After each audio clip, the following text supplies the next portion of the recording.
नमस्कार मित्रांनो, शिमला कुलू मनाली ट्रिपच्या शेवटच्या भागामध्ये आपलं पुन्हा एकदा स्वागत आहे. काल आम्ही मनालीहून निघाल्यानंतर दुपारी चंदीगडमध्ये दाखल झालो.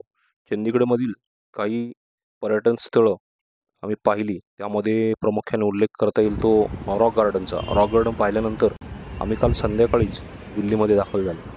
अशी दिल्ली आम्ही खूप वेळा एक्सप्लोअर केलेली आहे, पण आज आमच्याकडे थोडा वेळ आहे.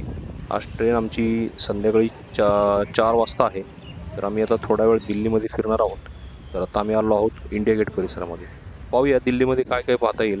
आम्ही जेवढं शक्य आहे तेवढं पाहणार आहोत आणि मग संध्याकाळी ट्रेन पकडून आम्ही पुण्याकडे प्रस्थान करणार आहोत. आता मी उभा आहे दिल्ली येथील सुप्रसिद्ध अशा राजपथावरती, ज्याचं रिसेंटली सरकारने राजपथ नाव बदलून कर्तव्यपथ असं ठेवलेलं आहे. याच राजपथावरती 26 जानेवारीला भव्य अशा परेडचे आयोजन केले जाते. या राजपथाच्या पूर्वेला इंडिया गेट आहे. 1914 ते 1921 या काळात पहिले महायुद्ध व तिसरे अँग्लो अफगाणिस्तान युद्ध झाले. या दोन्ही युद्धामध्ये ब्रिटिशांच्या बाजूने लढणाऱ्या भारतीय सैनिकांना वीरगती प्राप्त झाली. या दोन्ही युद्धामध्ये जवळपास 80,000हून जास्त सैनिक हुतात्मा झाले. त्यांच्या स्मरणार्थ हे इंडिया गेट बांधण्यात आलेले आहे. 20व्या शतकातील महान ब्रिटिश वास्तुरचनाकार एडविन ल्युटन्स यांनी इंडिया गेटचे डिझाईन केले आणि त्याची पायाभरणी 10 फेब्रुवारी 1921 रोजी झाली. 10 वर्षाचे बांधकाम चालू होते. 12 फेब्रुवारी 1931 रोजी तत्कालीन व्हाईसरॉय लॉर्ड आयर्विन यांनी इंडिया गेटचे उद्घाटन केले होते. इंडिया गेट परिसरामध्ये थोडा वेळ स्पेंड केल्यानंतर आम्ही आता राष्ट्रपती भवन आणि संसद परिसरामध्ये काही वास्तू पाहणार आहोत. शक्य झाल्यास आम्हाला जर प्रवेश आतमध्ये कुठे मिळाला तर आम्ही आतमध्ये जाऊन पाहू किंवा बाहेरूनच आम्ही या वास्तू पाहणार आहोत. हे समोरचे रिसेंटली बांधकाम केलेले नवीन संसद भवन आहे.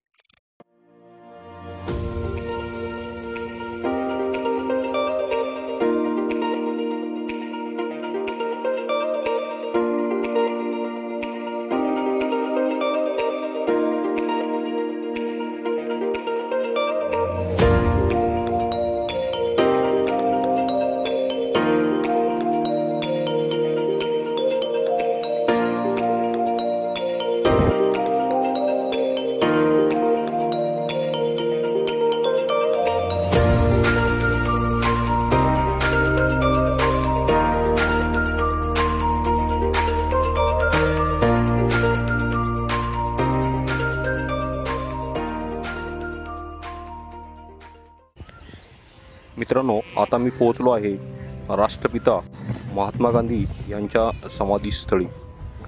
या स्थळाचं नाव आहे राजघाट. 30 जानेवारी 1948 सायंकाळच्या प्रार्थनेच्या वेळी बिर्ला हाऊसमध्ये महात्मा गांधींवरती बेछूट गोळीबार केला आणि त्यामध्येच त्यांची प्राणज्योत मालवली. त्यानंतर त्यांचा अंतिम संस्कार या राजघाटावरती करण्यात आला. शेवटी त्यांच्या तोंडातून हे राम हे शब्द निघाले. ते शब्द या समाधीवरती कोरलेले आहेत. दिल्लीमध्ये यमुना नदीच्या पश्चिम तीरावरती ही समाधी आहे. ही समाधी काळ्या संगमरवरी दगडामध्ये बांधलेली आहे. या परिसरामध्ये अनेक राष्ट्रपुरुषांच्या समाधी आहेत. आता आपण पुढची समाधी पाहणार आहोत. ही आहे राजीव गांधी यांची. या समाधी स्थळाला वीरभूमी असे संबोधले जाते. विज्ञानवादी असलेले राजीव गांधी हे देशाचे 6वे पंतप्रधान. इंदिरा गांधी यांच्या हत्येनंतर अगदी कमी वयामध्येच राजीव गांधी यांच्यावरती देशाच्या पंतप्रधानपदाची जबाबदारी आली. राजीव गांधी यांच्या कारकिर्दीमध्ये देशामध्ये कॉम्प्युटर युग अवतरले. मात्र 21 मे 1991 रोजी तामिळनाडूमधील श्री पेरुंबंदर या ठिकाणी एका बॉम्बस्फोटामध्ये त्यांची निर्घृण हत्या करण्यात आली. पुढचे स्थळ आहे शक्तीस्थळ, अर्थात भारताची आयर्न लेडी म्हणून समजल्या जाणाऱ्या इंदिरा गांधी यांचे समाधीस्थळ.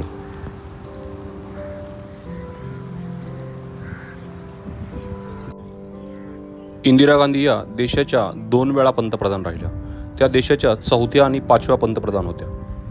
मात्र 31 ऑक्टोबर 1984 रोजी त्यांच्याच बॉडीगार्डने त्यांची गोळ्या झाडून निर्घृण हत्या केली. त्यानंतर या शक्तीस्थळावरती त्यांच्यावर अंतिम संस्कार करण्यात आले. मनाला वेदना देणाऱ्या या स्थळावरील सर्व राष्ट्रपुरुषांना आदरांजली अर्पण करून मी दिल्ली येथील सुप्रसिद्ध अशा लोटस टेम्पलकडे मार्गस्थ झालो.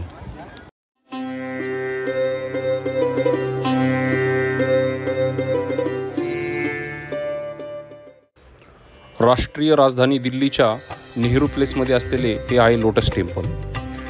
हे दिल्लीच्या प्रमुख आकर्षणापैकी एक आहे।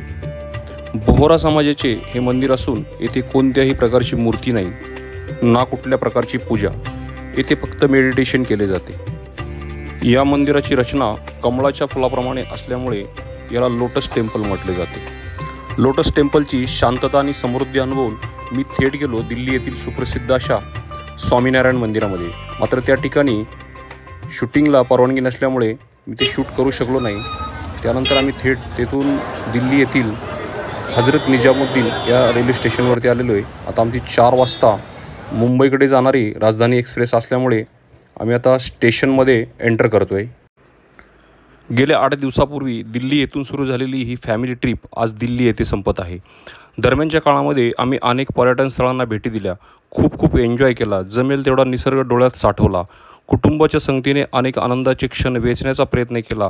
विशेष म्हणजे या ट्रिपमध्ये माझी पत्नी आशा, मुलगा आविष्कार आणि माझी बहीण प्रतिभा, दाजी सुरेश आणि भाची समृद्धी व भाचा सार्थक हे सुद्धा सहभागी झाले होते। त्यांची ही पहिलीच लॉंग ट्रिप होती, तरी पण कुठल्याही प्रकारची चिडचिड न करता सर्वांनी एन्जॉय केला। या ट्रिपमधून काय मिळाले असेल तर आनंद, उत्साह आणि जगण्याची नवी उमेद। बस मित्रांनो, यापेक्षा ते अजून काय हवे।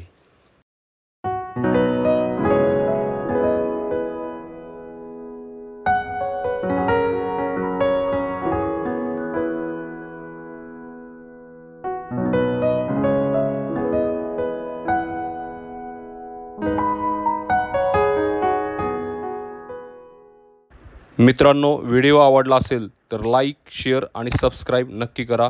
धन्यवाद।